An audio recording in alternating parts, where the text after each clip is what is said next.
Yo, when I spit bars in a rave, man, I go hard like Santan.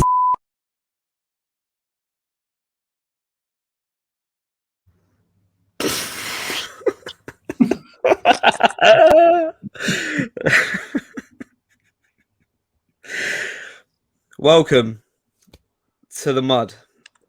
Welcome to another Spurs Touchline New Spurs Order recording. I'm your host, X-Pac from the New Spurs Order today, and I'm joined by the rest of the cast. I don't need to ask how you guys are. I'm pretty sure we're all feeling the same way, but I'll introduce you guys anyway. Dave, how we doing? Not good, but you know what? I got my scotch and my whiskey to keep me going through. Let's see if we can get through this, man. Because My guys on the harder stuff. I had to reach for it, bro. Because today it's been a tough 2-3 hours. I hope it's stronger than the Godfather's Maker's Mark because you're going to need it. Tops, how you feeling, man? Yeah, I'm down bad, bro. I'm down bad, mate. Just when I thought I get a bit of respite in the off season, these man continually drag me in to make me feel even shitter and shitter, mate. I'm down bad, mate. I'm down bad, but I'm good. I'm here, bro. I'm here, man. Pleasure to be joined. Yo, Scott Hall of the NSO. What are you saying? I was contracted in due to my commitments to Touchline Hotspur. Weren't we all? Because I officially don't watch football. So I'm just here fulfilling my contractual obligations. Because I can't take this crap no more. I don't have the capacity. Boy. Oh, man. Say no more. And Sai, aka Kevin Nash, having to show face after beefing Touchy Gooners lot. How you feeling? Yeah, man, they're touchy by name, touchy by nature, man. Boy. But they're down bad too, innit? We're both in the mud. Like the man that the guys that had the the tug of war with the girls and lost. That's how I'm feeling at the minute. We are in the mud. We've got grass stains all over our garments. It's mad out here. Boy. Well, before we get into all of this, man, this podcast is brought to you by Fanslide, a new age fantasy football which is in play, live, feeding off up to stats, and it's been in full flow during the Euros. So really don't miss out. You do get to win cash prizes based on your overall performance and based on each game that you can finish within the money if you finish in a high enough position. I played it earlier. I did quite well, finished just outside the money. Whacked in some Denmark defenders early on, managed to get them some clean sheet points. And if you didn't put in Kevin De Bruyne as he came on at half time, I don't know what you're doing. Managed to get a fair few points off that. Managed to finish, as I say, just outside the money. If you feel like you can do better, you probably can. It's free to sign up, so feel free to do so. All right, man. Let's get into it. Boy, we got the Euros going on actually. So I'll start on a slightly kind of more neutral note. So we got the Euro watch. We've got a fair few players been involved in some of our games. Firstly, we had Kane against Croatia. Obviously, he's been linked with a move away to Man City or perhaps maybe another cash-rich club. Who managed to see the England game? Yeah, I did. See us play. I think it's pretty unanimous. He was quite poor, quite quiet. It's pretty anonymous. I didn't realize he was even there. We gotta call him Ghost from now on. He was ghosting. Yeah, Ghosting Kane. He flickered in and out of the game, to be honest with you. A bit disappointing. But flickered is funny. Flickered, what, like a glitch? That's rude. That's disrespectful, bro. You're saying a lot of the time he wasn't visible, bro. I was like this. Can you see me? Well, he is another character in the video game now, so I mean, maybe he's just been making more appearances on that. They might not see him on that though. Maybe not. A slightly more positive notes, we had the 3 other players involved. One who may or may not be coming back, probably not, but Toby and Rodon played. Rodon for Wales. Yao, I believe you saw the Wales game. Yeah. What do you make of Joe Rodon? I think he had a good game. I think honestly, I've seen enough of him throughout the season to have some sort of little bit of faith if he was paired up with a very good centre back partner. For Wales, it's a bit different because they got that whole, brotherly dynamic in that team. So it doesn't really matter who his partner is; they're all gonna die for each other in that team. So he had a good game. He made sure that Yilmaz, the Turkish striker, he's had a stink of a tournament so far, but he made sure that he reduced the amount of threat he had coming towards the Wales goal, and Wales for the game in general. I think they gave a very good account of themselves and deserved the victory. So it was good to see Rodon have a good game at this international stage, and hopefully it continues. And Gareth Bale, I have to mention. Sorry, Dave, you go. No, I was going to say, did you see Ben Davies try to start a punch up? Yeah, I saw the punch up. It's like, Listen, that is the most passion I've seen from that guy in about 10 years. Yeah, but my thing with the whole starting a punch up is anyone can do the whole. Don't get Larry, anyone could do that. Yeah, what I wanted to see, is Yilmaz give man an Ottoman punch, innit? If he caught him and he came back, then I would have been like, oh, there's some sort of heart there. Davis is a real man. We should keep him. But all of that yakka, bro, that's nothing for me, bro. You're just chatting. Don't chat, bro. You got to hold one of that, and then we could talk about it. I was going to be fully shameless coming in here if Turkey had won, man. I've been obviously holding off on my on my heritage because they're pretty shit still. So I've been hiding it. Someone might have to edit the Turkish flag out for a piece on my card, but yeah, man, I was not impressed. Gareth Bale though. Highly motivated, very good performance. He used us like David Lloyd clubs, mate. He did. You know, He did. He played well. He played well. I watched quite a lot of the second half, and he was getting him into great areas. Great assist for Aaron Ramsey's goal. He unfortunately missed the penalty, which was a bit of a poor one. But he was lively every time the ball came to him. He was trying to get them into sort of advanced positions. He was finding his teammates quite easily, and he got another assist as well, in the last couple of minutes. So it's annoying, man. Watching him is just annoying because the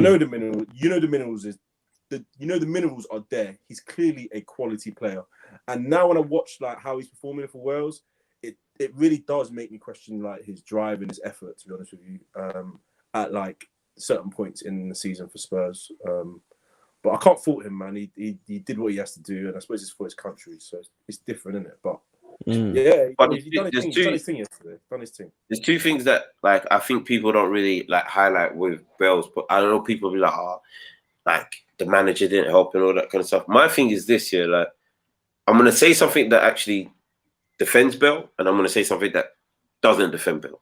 Yeah, so what defends Bale and his performances for Wales is players like Aaron Ramsey are always on the move.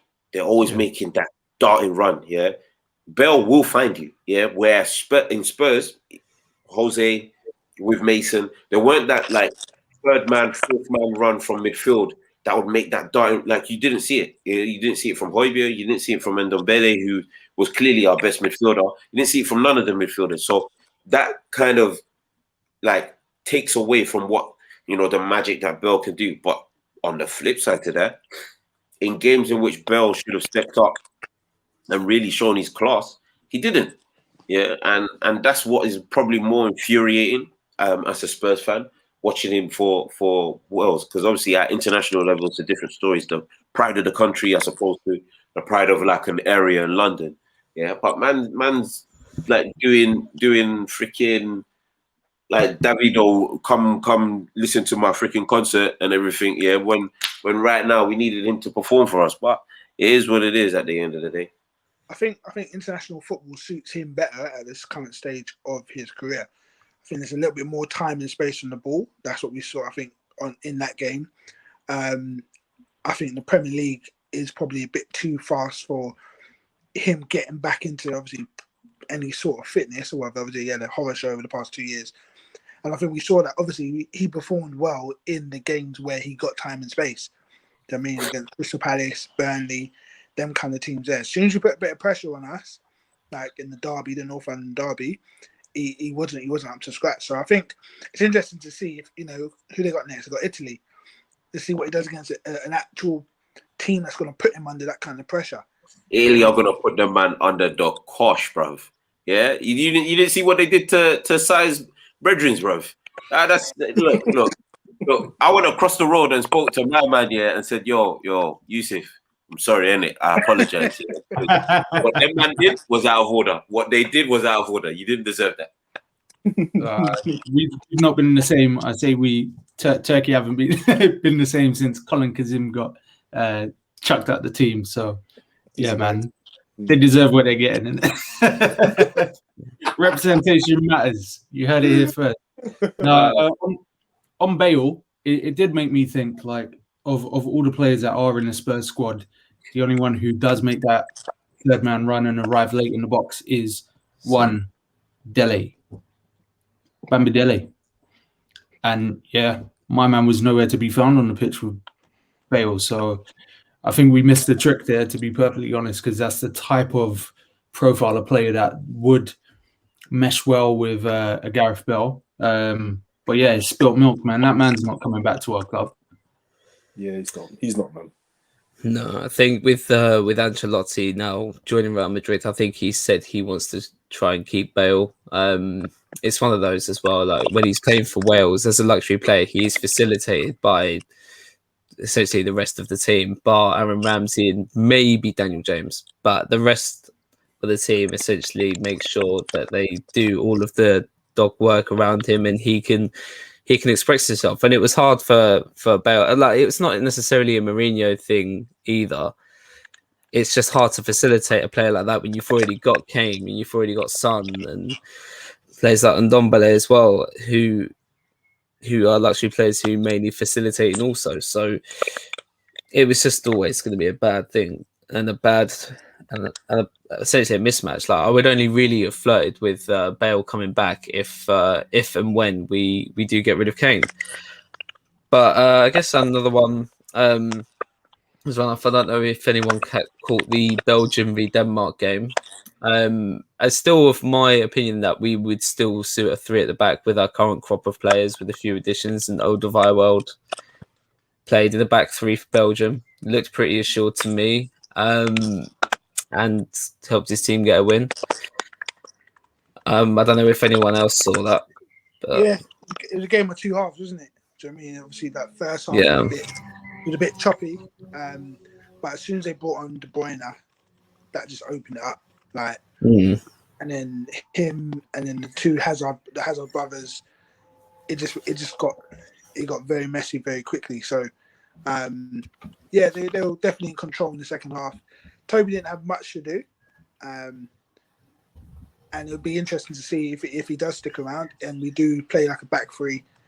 What kind of impact that has for him. All right, yeah, I agree. It's right. Well, I guess there's no point putting off the inevitable. One bit of good news which did get swallowed up, I guess, is him and Sons agreed a new deal. Apparently, I don't know if he's put pen to paper yet. If I was him, objectively, I would probably hold off, because what looked to be a sure done deal for our next manager looked to be Vanesca. I definitely come round to that appointment. It looked like it had all been signed, sealed. He's gone on holiday to Ukraine to chill before coming and finalising the deal. And then out of nowhere, earlier today, while I was having a lovely old day in Legoland, we've done a fat U-turn and gone for Gennaro Gattuso, who, as of, was it today, he resigned from Fiorentina? Yeah. It was either today or yesterday. He Can't write resigned this from shit, Fiorentina after only being there for 3 weeks. Apparently due to not being able to agree on the direction of the club and what players to sign. So Fiorentina wanting to focus on buying young and nurturing. He wants to sign proven talent. So he's resigned, and we've essentially got him for him. To be fair, that profile of manager and those kind of demands, I guess, would suit your kind of thoughts on a coach, Yao, I believe. Maybe not someone who's necessarily like a Potter, maybe a nurturing coach. You'd like someone who wants to avoid a rebuild as much as possible. Sign proven players. So what was your initial thoughts on the whole thing? On Gattuso at Fiorentina, or just in general? Gattuso joining us over Finesca. So my whole issue is not necessarily, is the type of rebuild. Yeah. So I always feel like teams should try and rebuild within 5-year cycles. So technically within Poch's 4th to 5th season, we should have been looking at getting rid of a lot of the older deadweight or the players that wouldn't necessarily be useful for us in their latter years. Bring in a lot more, like have a 1 season kind of massive rebuild where we bring in like 6 or 7 or maybe even 4 or 5, younger talents that we could possibly push on into the first team the following season. I'm at that point with Spurs in general where I look at our team and I think to myself, there's way too many older players in our squad that we can't get rid of. And there's players that are roughly around their prime that don't want to stay. So we don't even have the luxury of, say, going for a short-term rebuild, which would be, get yourself some proven winners or proven players in certain positions and stem the tide as we bring in the younger lot. We're at the point now where we're on a full rebuild, whether we like it or not. Like, we're actually at that point. I'll be deadly surprised if we were able to stem the tide for 1 more season, which I heavily doubt. So when we were looking at the candidates, I was like, Potter is not somebody who I wanted, and I made it clear on the basis of I wasn't willing to go through a long-term rebuild. I'm still not willing to go through a long-term rebuild, but I wanted somebody who could, at least in my mind, stem the tide until we get to the point where we've got the right bodies in the right places. And I never thought for 1 second that Potter could do that at all. When Conte's name was thrown into the bag, I was like, okay, fine. Now we're talking. We have to just, get 1 or 2, maybe even 3 or 4 bodies in just to calm him down for 1 season, just as we get rid of the dead weight. That fell through. I was like, all right, fine. Fonseca comes in. I'm like, he's just going to have to deal with what he gets. That's how I saw it. That's the kind of candidate I thought he was. Now we're looking at Gattuso. Oh, Gattuso. Jesus Christ. Listen. You know it's bad, yeah? When a guy got promoted with a club. I think the name of the club was Pisa or something like that. I can't remember. Got promoted with the club, quit, came back, got relegated, quit. Yeah? Let me run that back. Yeah? Let me run this all back. Because this ain't the first time he's done something like this. Yeah? He went to freaking Milan, 18 months, got sacked. These times, most of the AC Milan fans thought, yeah, they could make a push for top 4. He missed out on that, got sacked. Went Napoli, run it back. Yeah, 18 months again. Thought, yeah, most of the Napoli fans thought, yeah, all right, yeah, we can make a push for top 4. Didn't make it, got sacked. This They guy should have got top 4 as well. They screwed it on the last game of the season. Imagine that. Yeah, this So guy. basically, you get a Brendan Rodgers. And I don't even want Brendan. Yeah, you see, I'm not about this life. Yeah, look, I've suffered for too long as a Spurs fan. I'm too buff for this. Yeah, my buff face should not be having to go through misery on a regular basis. Yeah, with this freaking squad that I have to do. I should be celebrating silverware. You see when we win cups, yeah, and they do the parade, the people outside should see me. They should be like, yo, that guy, he's good looking. Yeah, he's part of a winning team. That's what they should be doing. Not looking at me thinking, yo, that good guy over there, he good looking, but his team stinks. So I bet he stinks too. No, I don't stink. I smell like freaking Armani Cole, bro. This is the nonsense that our club has done to us. Yeah. Gattuso stayed 22 days. That's Monday through to Sunday, twice, and some change. Yeah. And this guy decided, yeah. This guy decided, math in there, but bro, this guy decided, yeah, that it was on the 22nd day, yeah. So not on the 7th day after God has, created the earth and given us the seas and the fishes and the freaking animals. Not after that. On the 22nd day, this guy decided, yeah, you guys ain't about that. I'm gonna quit. What do you think he's going to do when he touched down at Spurs and we tell him, you're keeping Dyer? He's going to bounce. I don't think Gattuso is going to want to keep Dyer. I can't lie. Like, just to give some wider context on it, like Jarl touched on his wonderful, colourful record there. So his first experience at a club called Sion, he got sacked after 3 months. Palermo sacked after 6 games. Wow. Crete, I think I've said that right. He resigned, then joined again, and then resigned again 2 months later. Pizza finished bottom of Serie C. Milan finished 6th and 5th. I did watch a video on his tactics earlier, and essentially, and the last part of this is going to be quite funny. In possession, it was 3-4-3. Out of possession, 4-5-1. But what was most potent to me was apparently his biggest weakness in his teams was an uncoordinated press. But he would, I guess, just shout aggressively to press. Where have I heard this before? Where have I heard this before? Scary. Napoli finished 5th after managing to be 4th pretty much the whole season. Could have finished 4th. Dropped points last day of the game, and then Fiorentina left after 3 weeks. There was a bit of controversy to say that there was an issue with Vanesca's tax benefits, and apparently he couldn't get it in the UK, and that's why the deal fell through. I think that's BS personally.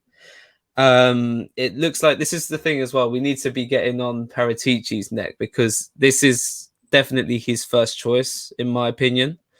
As soon as he resigned from Fiorentina, he's just gone. You turned away from Vanesca, then essentially gone for Gattuso. Basically, what looks to be off the field reasons. So yes, he's probably going to be demanding. Yes, I think he's probably going to be quite harsh on what is essentially deadwood players at our club, and he used to be facilitated by Jorge Mendes, who's his agent, is a super agent, and can apparently sign or has open access or first choice to a lot of his clients. And it's a great clientele list, I have to say. But on the pitch, boy, it's looking very scary. So I'll go to you first, Tops. What do you make of the whole Paratici thing and the Gattuso appointment with that wider context now in the picture? I mean, initially with the Paratici appointment, I think it was positive. I feel like this is an appointment that we've needed for a long time. We kind of know all the work that Dan Levy's done on the business front, and he obviously takes a lot of flack for some of the decisions he's made on the footballing side. So, you know, why not give the role to someone who has done this role, a sporting director sort of role, director of football role. And I have kind of felt positive about it. But as more and more information is coming out, as this Gattuso situation unfolds, as some of the transfers that we've been linked with starts to come out, I'm starting to feel not as positive as I initially did. Personally, I was coming to terms with Fonseca as a manager, his style of play, what tactics he could probably bring, and the fact that, you know, he could form a decent relationship with Paratici. But the fact that they've now made a U-turn on this and we've gone in the direction of Gattuso does make me now think that Paratici is maybe bringing in people that he knows or people that he feels. Yeah, scary. He wanted him at Juventus. I can't imagine why, but yeah. I'm looking at the profile of the club in terms of the bigger picture, and I just don't see how someone like Gattuso works based on what he's done in the past, based on his own personal history off the pitch and on the pitch. I mean, I'm at a loss at this point because I just don't know how a manager like that with his record could suddenly stump up at Hotspur Way and tell players like Harry Kane and Son and Ndombele, Lloris, you know, based on what he's done in terms of his managerial career, I just don't see how it works. I don't see why Tottenham would go in this direction. For once, I actually don't feel like Levy is at fault, but I suppose if it's all being directed by Paratici, I mean, this is a completely different ball game. It's completely underwhelming in my opinion. I mean, it's hard to fit into words. It's really hard to fit into words. I mean, Dave, side, like, I mean, what are your thoughts on this initially? And do you have any rebuttal to that whole, like, does Livy get any flack for this? Yes. Yeah.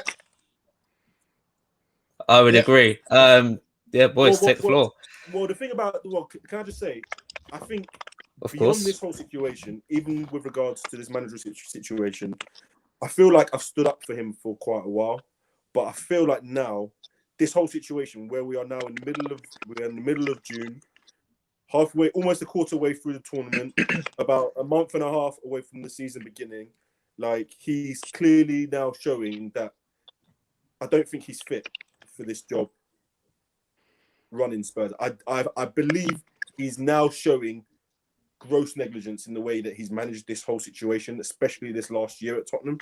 And I actually do feel that it's finally properly time for him to go. I really do believe that he has put himself in a position where he doesn't have the trust of the fans at all. We do not trust what he's going to say. We do not trust what he's going to do. We don't even trust the people that he employs because he's made so many bad decisions time and time again. And what's so damning about this is that if he had just listened to Pochettino when we were at our peak, this would all be avoided. And his own stubbornness, his own ridiculous manner to want to save and to make these hardline decisions for the football club has actively come to backfire him like a year, 2 years down the line. And I actually feel like now he can't be rid of any blame. He has to go. There's no way about it. It's so disappointing because we've got ourselves into this decent position, but he's just fucked it time and time again. Time and time again. I'm absolutely sick of it now. Sick. So I didn't think any or much focus would end up coming on Levy, but I almost forgot. Like, I genuinely thought coming into this pod before today that we would probably struggle to make like a full podcast. I see Paratici was officially announced. He did a little video, obviously introducing himself, said hello to the fans, yada yada. More potently, Levy did a little press release video on the main account that essentially said that we are looking to rectify mistakes. We're going to be looking to spend the summer. But yeah, like I can't shy away from the fact that he really wanted someone of Pochettino's profile.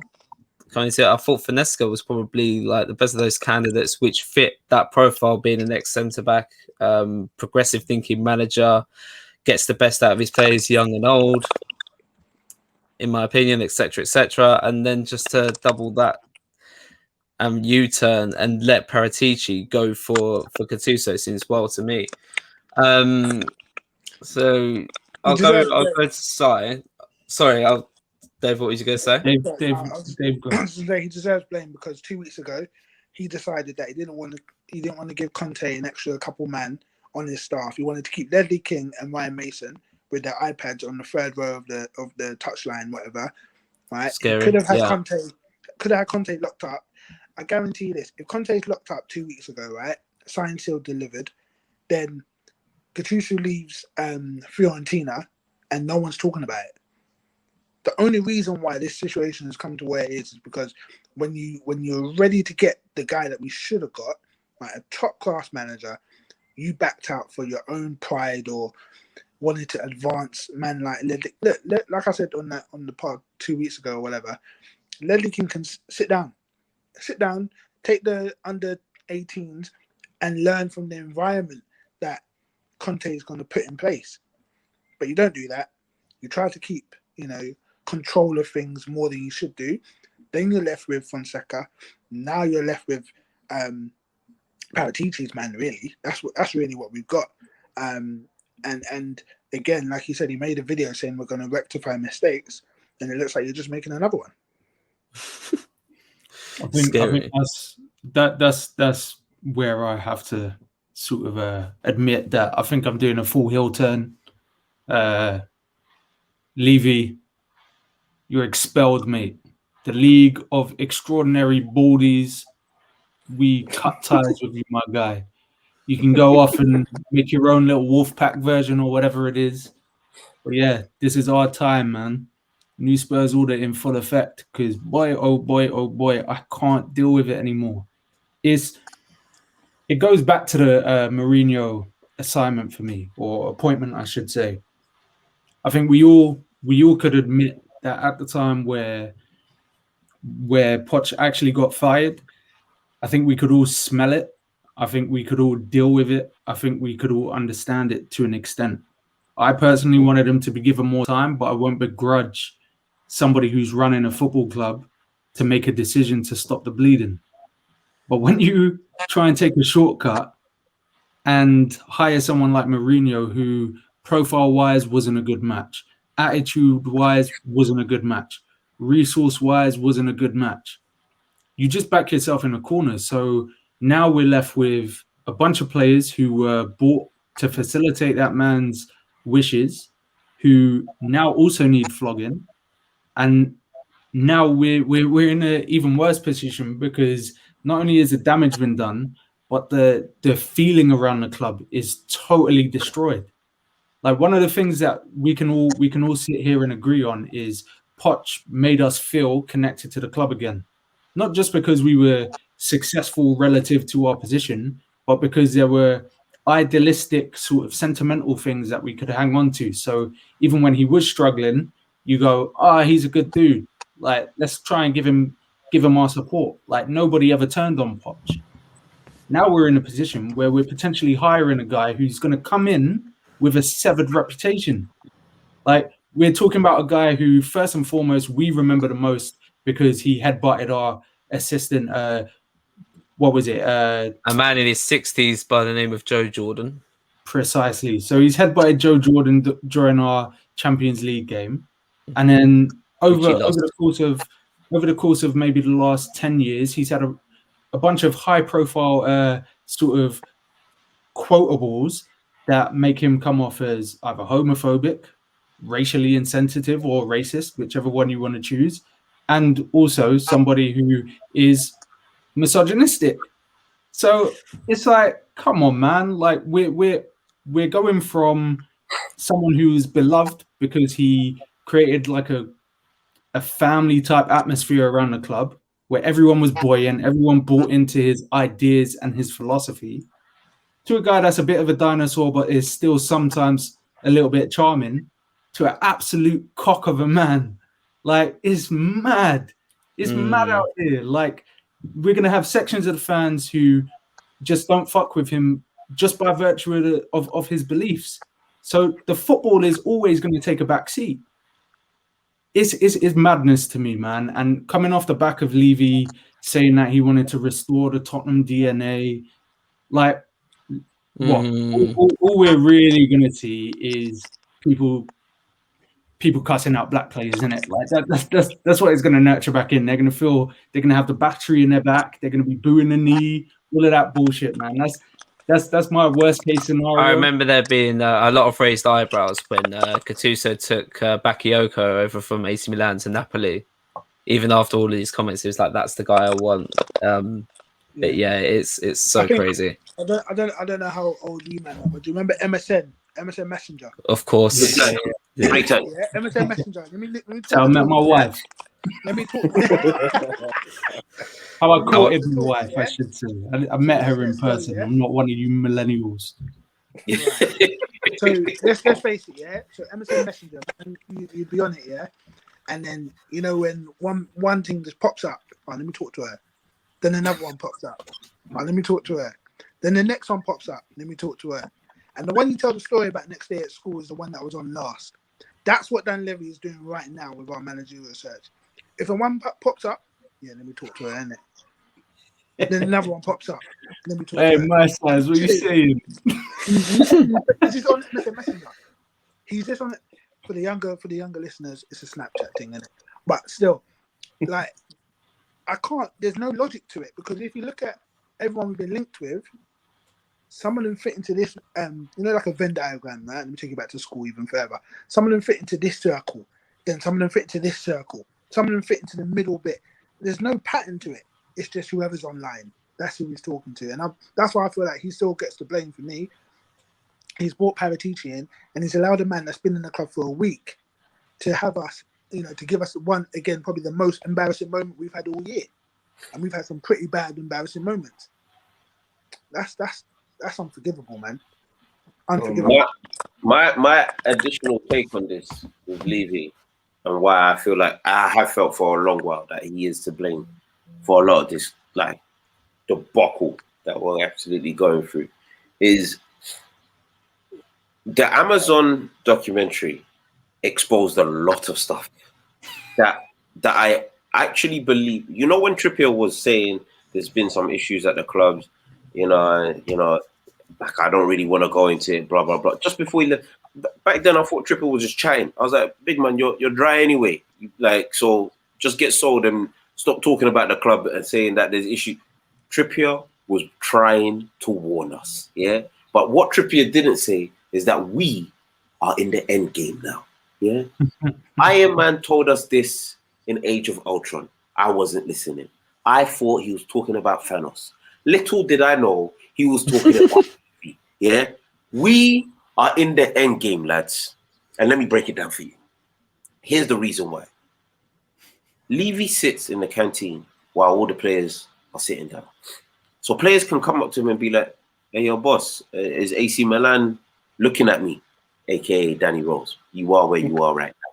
Clap for yourself. That was my first alarm. I was like, yo, that's a massive red flag. I don't really like that, but cool, whatever, innit? We go past it. Then Levy stopped certain man being transferred because he himself liked those players and wanted to keep them at the club. I said, that's another red flag right there. I didn't really like it. But like most things in life, 3 is the magic number. 9 times out of 10, we want it to be a hat-trick in favour for Spurs. But unfortunately, this hat-trick is not in favour for Spurs. It's against us. And it's been against us since 2001. Levy hit the 3rd hat-trick when I realised he was negotiating with Conte over 3 million, but gave 15 million no answer to Jose. I said, God damn, we struck absolute dog crap. That's what we've got. Yeah. Do you know the maddest thing about that 3 million is that's how much his pay rise was. Imagine. Yeah. It's filthy. It's he dropped the ball. He dropped the ball fully. He has to go. Look, this guy should not even be allowed. Yeah, look, some of us, we may be from other parts of the world, other parts of London, other parts of England, all that kind of stuff. I'm born and raised.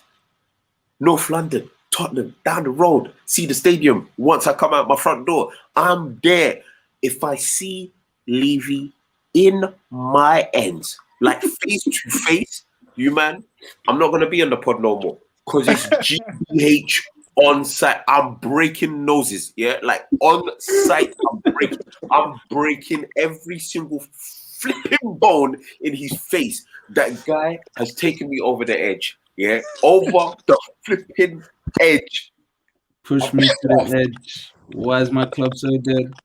That's how I feel, bro. Like this is mad. Like it is poetic justice because I think I every time I've stuck my neck out, something bad has happened. So I'm gonna stop for maybe a week, and then we'll get back to the shits once we actually act like a respectable football organization, man. Like we still not got naming rights for the stadium either. That's the mad thing. I just love how throughout this whole thing, Dave's just been necking that whiskey hard. Sorry, just when you think it's getting like it's okay and you can manage it, something else just comes and hits us. Like we've just got nothing right in this last like 2 years, man. Like I can't. Got cobwebs on the manager's chair. Nothing has gone right. Everything that we've managed to do in this football club has just gone wrong. And Sai's right.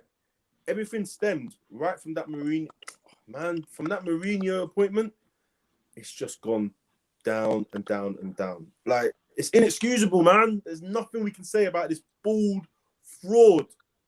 Has to go, man. Has to go now. It's not... You know what? Yeah, if I can say so.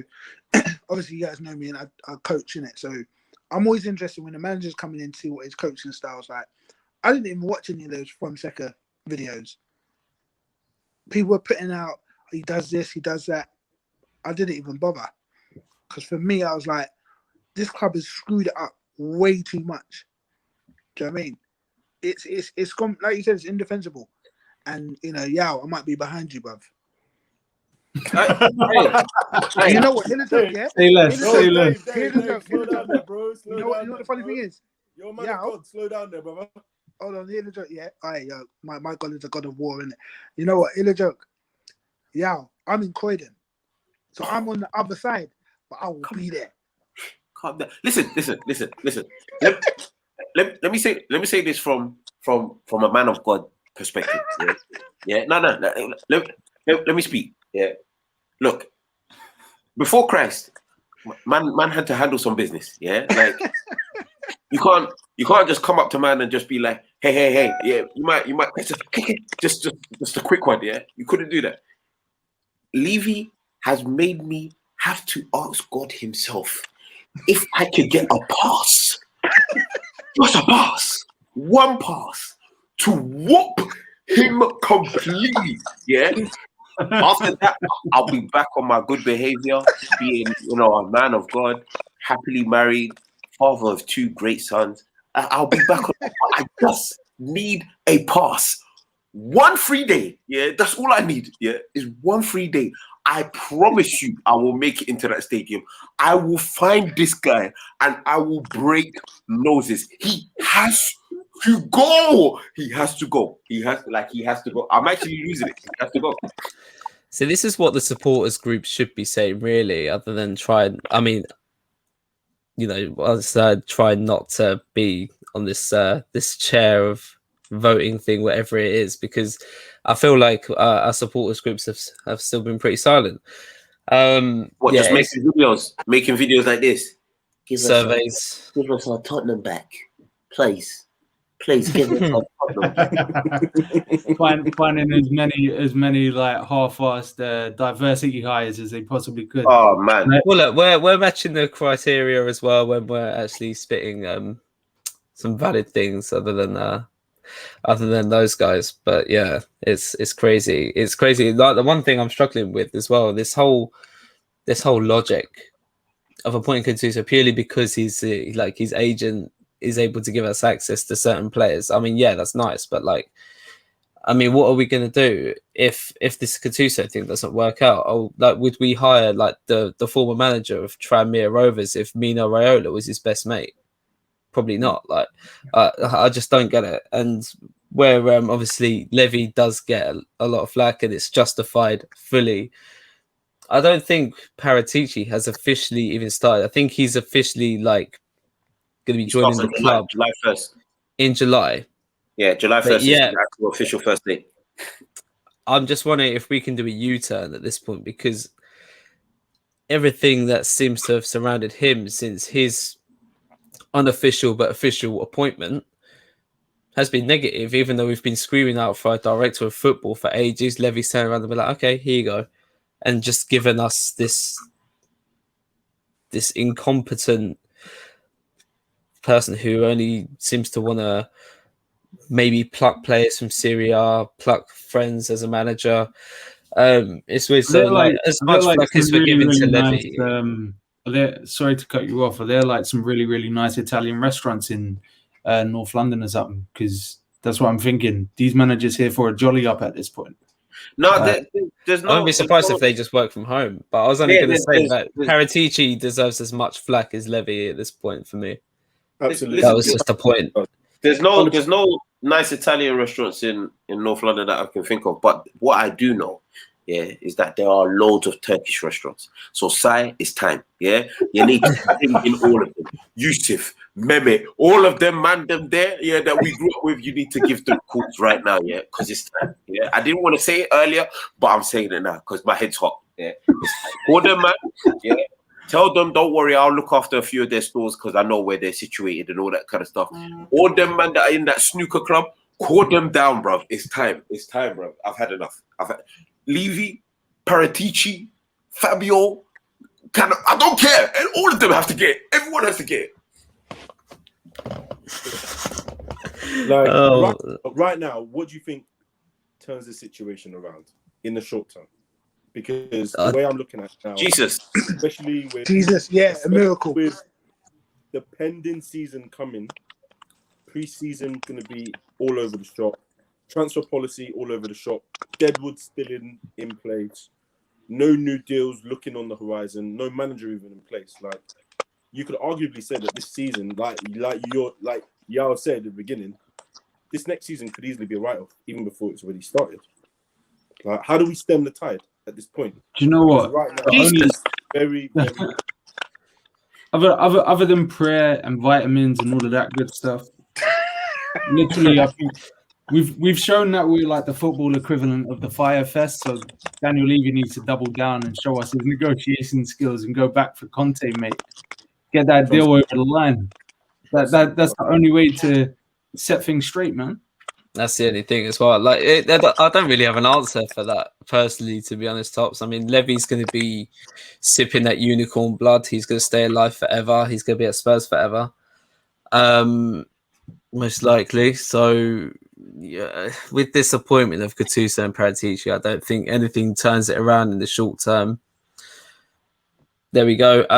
But that said, we still have to flirt with the idea and try and speculate what's going to happen in the summer. The only thing I do think Gattuso will essentially bring with Paratici is we will be looking to sell off and get rid of Deadwood. But it's the players will be bringing in. It looks like Kane will definitely leave now with Gattuso coming in. There's no way he's going to be appeased by that.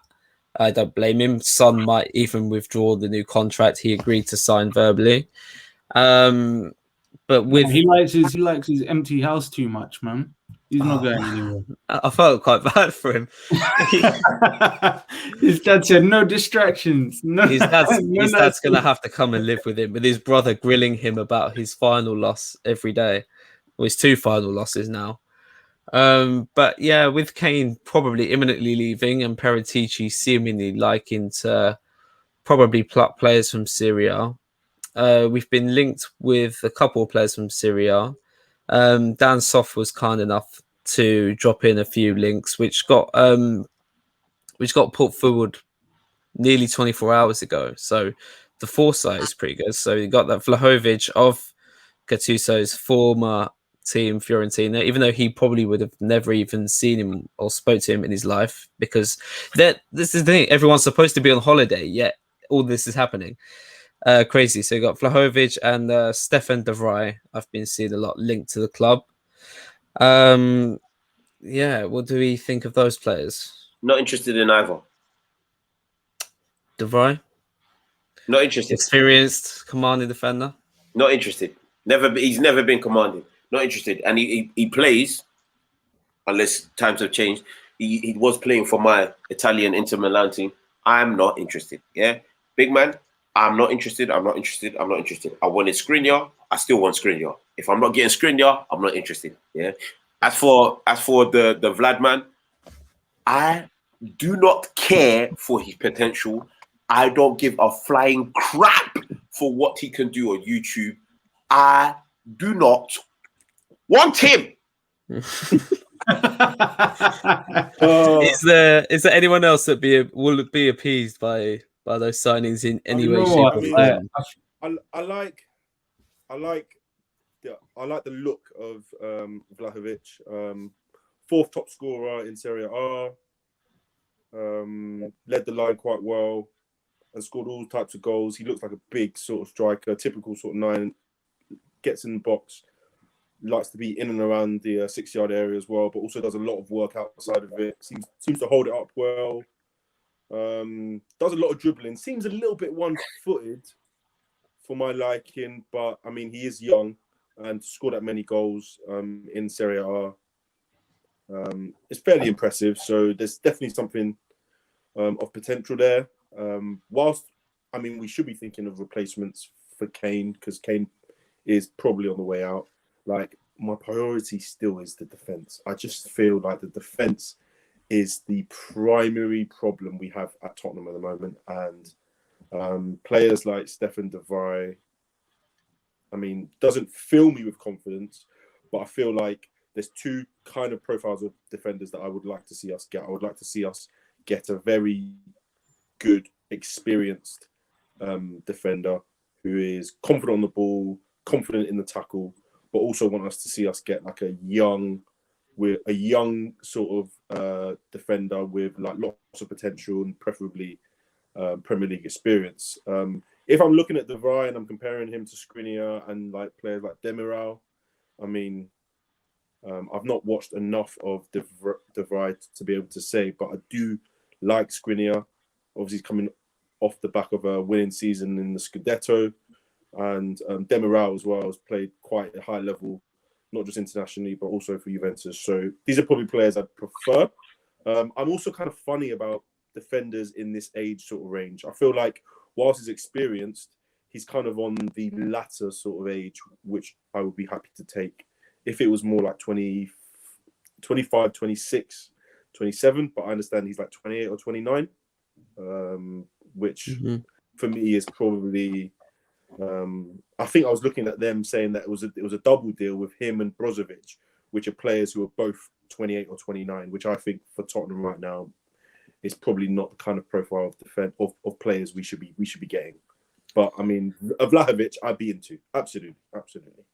So the thing is, like, I'm still not totally convinced that Harry Kane gets sold. I just don't think there's enough time for us to really do anything with the money. And like, if there's any indication from endeavours of past from Daniel Levy, is he's stubborn as shit. So he's going to hold out, and that will either benefit us or it will cripple us. I felt a little bit bad when Harry Kane hit the post against Croatia. Like, when I say hit the post, his body hit the post. I sort of hoped that he was injured, so he had to stay, but that's just me being a bit bad mind.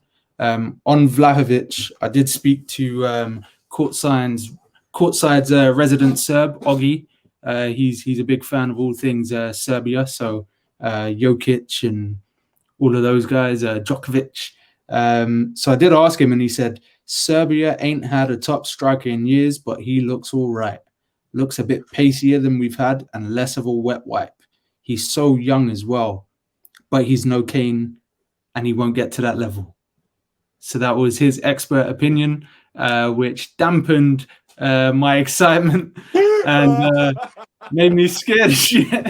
Made me scared of shit of losing Harry Kane and getting an unproven Serbian international striker who I personally have never seen play. So all respects to the links and things, but I'm not sold. And I hope Harry Kane is not sold, because we will well and truly be not only in the mud, but in the depths of shit and piss. Well, that ending was very potent and eloquently put. Thank you, Sire. That was that's dampened my thoughts on Vlahovic as well. Right, my thing is, I do think he's a talent. I do, truly. But my problem is, essentially, players signed. Well, you got the top 5 leagues, and players, in my opinion, signed from Serie A when they come to the Premier League, as opposed to any other league coming into the Premier League. Players from there just don't seem to translate their ability that well, because the league, I mean, Serie A has ability, don't get me wrong, but the leagues are just so different in terms of tempo. The referees control the game a lot more in Serie A as well. You can buy fouls of them a lot more frequently and easier. And for me, like, you've had some great strikers that have ventured out of Serie A and not been able to translate their form on an ability recently, as Ciro Immobile went to Dortmund, couldn't do anything, but yeah, he's a bagsman in Serie A. Christoph Piatek, who we were looking like we were going to sign at one point, looked like a beast at Genoa and looked like he was doing well at AC Milan, and he's just completely faded off. Belotti as well, he's just been rotting in Serie A, even though he looked like a bagsman at first. Yeah, like it wouldn't fill me with optimism. I feel like Stefan de Vrij I would take, but I feel like I would definitely rather Skriniar or Demiral. Brozovic is a Croatian Granit Xhaka. He's a bozo. I definitely don't want him. That's just my opinion. Yeah, Vlahovic, if we were to maybe end up selling Harry Kane, and we were to bring in Vlahovic, we'd have to bring in a Prem-proven forward and or striker with him, who's just essentially more accustomed to league. My choice would be Danny Ings. And yeah, hopefully whoever this new manager is. I mean, I want to jinx it this time. I said on the last 2 pods that I didn't want to jinx Conte, I didn't want to jinx Fonseca, but I do want to jinx Gattuso now. No, I say you don't want to jinx it. That's how it works. Yeah, no, I don't want to jinx it. On us, I'm telling you, man. All I want to say is I want this new manager to at least manage to facilitate Son playing as a more of a central forward rather than a winger, because that's where we're going to get a lot of our goals. Other players we've been linked with, promisingly, Tariq Lamptey. I'll take it. We'll probably all have him because Aurier looks inevitable to be leaving. I like Lamptey. I don't like the price that they quoted. Yeah, I'm the same. What's the price? What's the price? 45 to 50 mil. Yeah. Oh really? I thought it was closer to 30. Wow. No. Jesus. Oh, is that because he signed a new contract? Yeah. No, it's actually basically Ben White has been quoted towards the Arse Anal lot, and that's their pulling power. and they quoted him 50 mil for him 50 mil, and basically they don't want to sell Lamptey for any cheaper than 50 mil. So yeah, that is that's one of those things. This English money tax, is that, Daddy? Damn. English tax, Potter tax as well. You could argue. Yeah, apparently Potter had a promise that they weren't going to sell some of the best players. So I think if they are going to sell them, it's got to be top dollar. They've got to make the money basically to justify it, because apparently he was given a promise by Brighton's board that they won't sell the top players. I like Lamptey. I was hoping we got him first up before he went to Brighton, because I knew once he gets to Brighton, just from watching some of the younger football ages, I knew he was going to be a special talent. 50 million is a lot though, for an undersized player. and I think you've got to really build your defence to accommodate the fact that he is undersized. We can't avoid that. But in terms of him as an actual talent, he's definitely got what I would prefer at our club, especially over the current options. Boy, yeah, maybe Dan Burn comes in the package deal. Get the hype on that side. I mean, let's- Was he injured for quite a bit of last season as well? Yeah, Yeah, it was. The last like 4 months or whatever, not 4 months, maybe a little bit less. Yeah, he got injured hamstring, I think. Yeah. Okay. Look, I like Lamptey. I think he is an actual. I think he's a good talent, to be honest with you. But He is. it's just a big problem that I have. Like, defense wins championships, offense gets you through games, isn't it? Like, it's just kind of like the same thing that you hear in basketball. Like, it's just the end all be all of most team sports. And we haven't had a good defense for like nearly 3 seasons. It's coming to that point. Like, I know people are gonna say Toby, like, somebody freaking punch up that bruv. Like, punch up the whole defense. We need a top tier centre back. That's the first thing we need to get out of the way. Like, if we go in for somebody like Lamptey, yes, I don't want to spend him 50 million, but, and I say this with a big but, if we did go in for somebody like Lamptey, he better be in a defense that has like an actual top tier centre back. So, for argument's sake, I'm just going to say Skriniar because that's who I want. So, if we got Skriniar, Lamptey on the right, and then another centre back, because I'm not dealing with him being paired with Sanchez or freaking Dyer or even Toby, another centre back, a younger centre back, Rodon. Yeah, I'll take that. Like, I'll actually take that. Like, and I'll be like, all right, cool. Let's start seeing where this is going. Yeah, because I feel like Skriniar can organise the defensive line. Rodon is a good enough young talent that he hopefully can develop over time.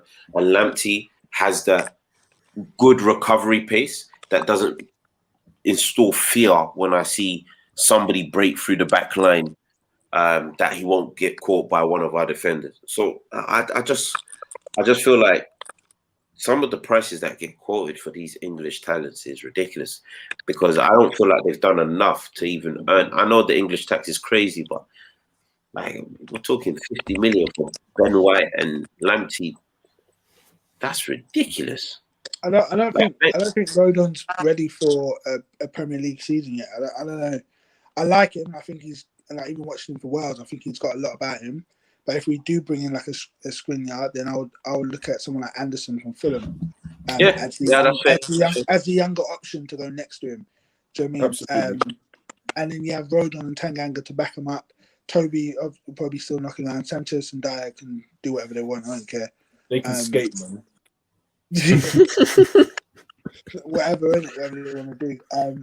Lamptey's good as a fullback. He's good as a wing back. He'll be a better wing back than number 2, who we brought in thinking he was going to be a revolutionary wing back. But yeah, I just think, I mean, Lamptey's a good option, but that price tag is steep. But again, I think Brighton also know they're coming to the big boys and saying, "You better pay me my money."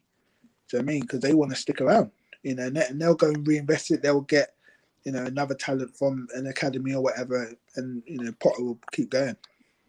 See, when I hear this money talk, it does piss me off, because we had the Super League, Super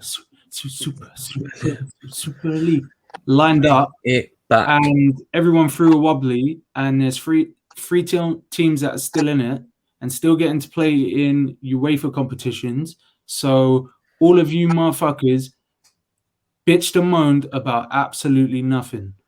Absolutely nothing, because of this Brexit stupidity. Like, that's what I put it down to, innit? Like, oh, my football back British. Like, shut up.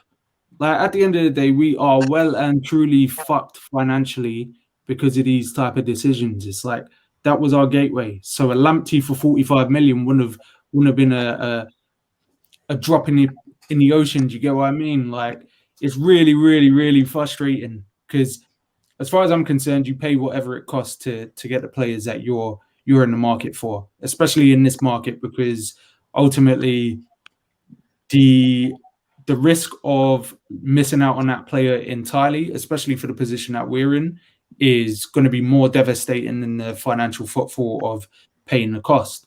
I don't think we need 2 centre-backs. I do just think we need one top quality one. And then we need to look elsewhere in the team to source ways to improve, because the squad as a whole needs to find a way to protect the defense anyway, and that's going to be through midfield. We need a dedicated defensive-minded midfielder. We don't need someone to just sit and play little sideways passes, unless we're going down the route of maintaining possession and playing on the front foot. But that's a story for another day, because I have no idea what Gattuso is going to bring. Hey, Gattuso does like possession, apparently. Fair enough. He also doesn't like. He also doesn't like a lot of things, so he doesn't like women, so it doesn't outweigh anything else. To be fair, exactly. But yeah, man. For the most part, I'm pessimistic. I don't say that much, but I just need to see some sort of movement, some sort of like clear and defined decision making, because at this moment in time, this shit is tedious. I want to watch the Nets win a championship, and that's about all my sporting commitments over the course of this summer. Turkey is shit, England is shit, Spurs is shit. The Nets are good. Yeah, catch me on. Shout out to courtside, Fracas.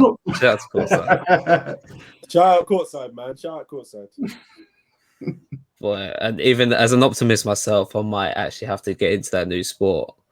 I might even get into Test cricket at this point.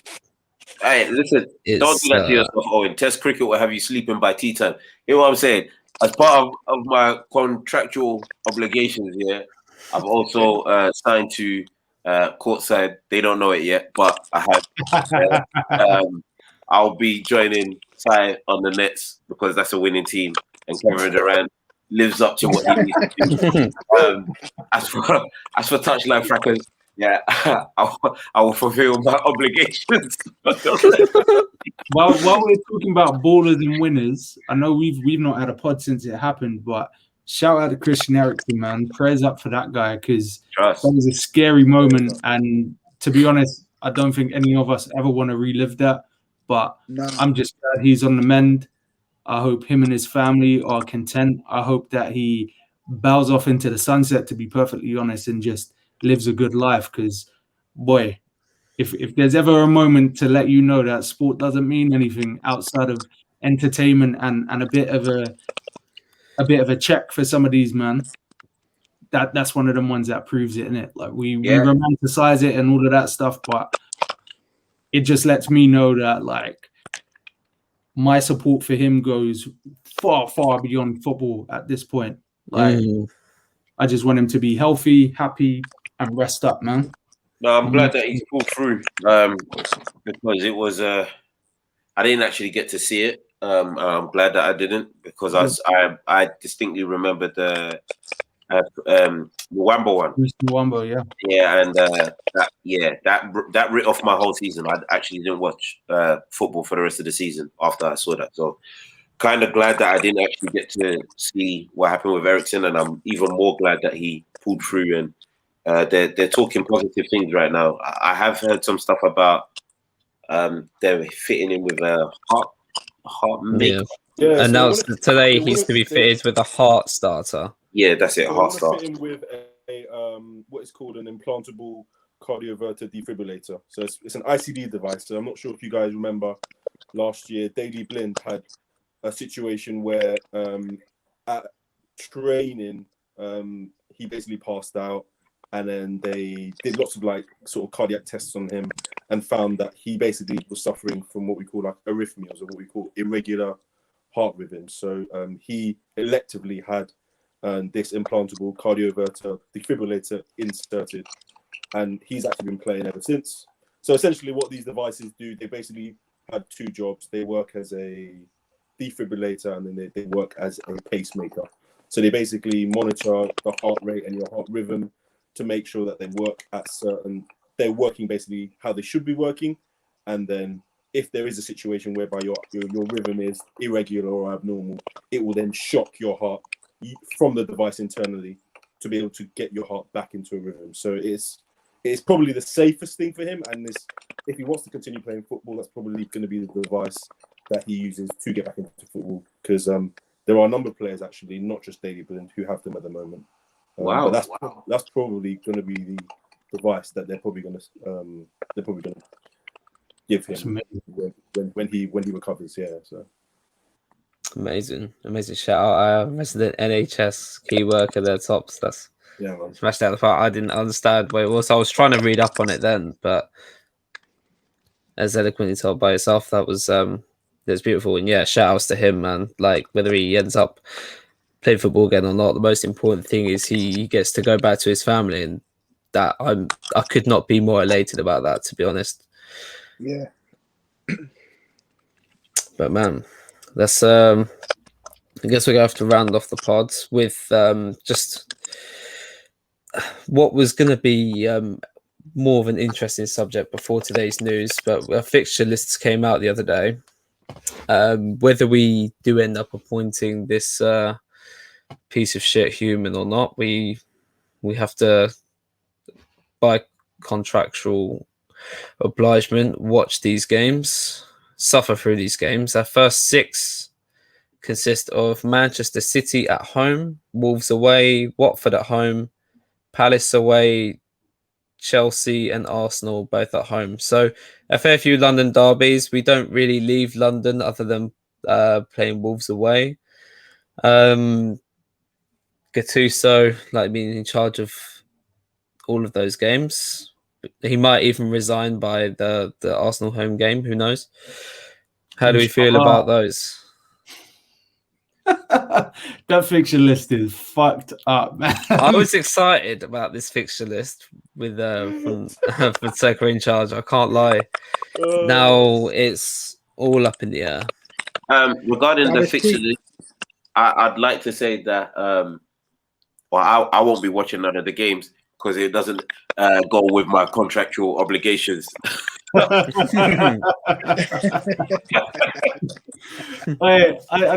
need to find out. He's just rewriting his own contract. Human Son should be taking a leaf out of your book right now. Yeah, I'm not I need to know if Toby's going to these games though. Still, Mate. I'll pay £80 to an £80 on an uncooked burger. Oh, it's not worth it. Not worth it. Tapping, man. It had to be you, bro. Season ticket holders must be mad. Right. Mad. That fixture list. You know what? I was gonna say it was bad till I saw Chelsea's first 6 games. Oh my god. Yeah, no, ours is bad because our team's bad. So the hope is like, what? City, that's a loss. We're probably gonna hold like 7 in that one. Yeah, and then Kane gets sold after that game because he's not playing against us. Who we got next? Watford, yeah. Danny Rose Watford's the third game. Watford's the third game. Okay, so the next two are going to be draws. We'll be losing, and we will obviously equalize. And then who we got after that? Arsenal. Arsenal's the derby, right? Yeah, you got Palace away, then Chelsea, Arsenal at home. Okay, so Palace away. Yeah, we're losing that 2-1. Saha. Chelsea, we're holding a stinker. But we'll probably draw 0-0. But we'll get pammed for 90 minutes. And then Arsenal, yeah, you know what I'm saying? I don't care how bad Spurs ever get in my life. I'm never going to say that them crud piece of doo-doos across the road should ever beat us. We're going to bang them across the park. Yeah, I'll go with a 2-1 victory. Spurs. It's a fight card written already. Yeah. But you know what I'm saying? I won't be watching none of these games because they're not part of my contractual obligations. Yeah, as due to my new contract that I have rewritten. I support the Nets. Oh man. Yeah, doesn't look promising, man. Our last 6, we don't know who's going to be in charge of it as it stands, without jinxing or unjinxing anything. To be honest, on paper it looks quite favourable. We got Brighton at home, Brentford away, Leicester at home, Liverpool away, then Burnley at home, and Norwich away. The Liverpool game is on my birthday, man, so I'm gonna be miserable. I will cry if I want to. That's the energy. But no, fixture list for me is always a funny one because like you can predict as much as you want, but they always end up throwing some spanners in the works. We either win games we shouldn't and lose spectacularly when we should be comfortable. So we'll see what happens. But boy, oh boy, it's not nice looking at it without a manager. Boy, yeah, I mean, even the most optimistic of people, it's just not looking bleak. My hope for the start of this season, especially, is all but gone. If anyone was to arrange a new Spurs order protest for each of these first home games, boy, count me in. I'll be schlepping up from Crawley, pheasants in hand, protesting for the whole time. Because this is truly in the mud. I can only hope that Levy stays as reactive as he has been recently to fans' protests and fans' disappointment, because honestly, this could not be going any worse right now. There was rumors initially when Fonseca was announced that he might change his mind because of the fans' disapproval. But like, if you're and remember when the players thought they had second thoughts and concerns about Conte joining. I don't know what's going on, boys. I don't like. It's well and truly in the mud. As I say, count me in for the protests. We're going to be signing out again.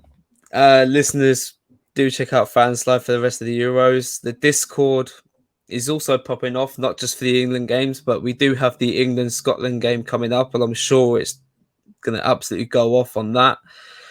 And thank you for once again listening to our pain. It's been wonderful. It's been emotional. New Spurs order out. Peace. Peace.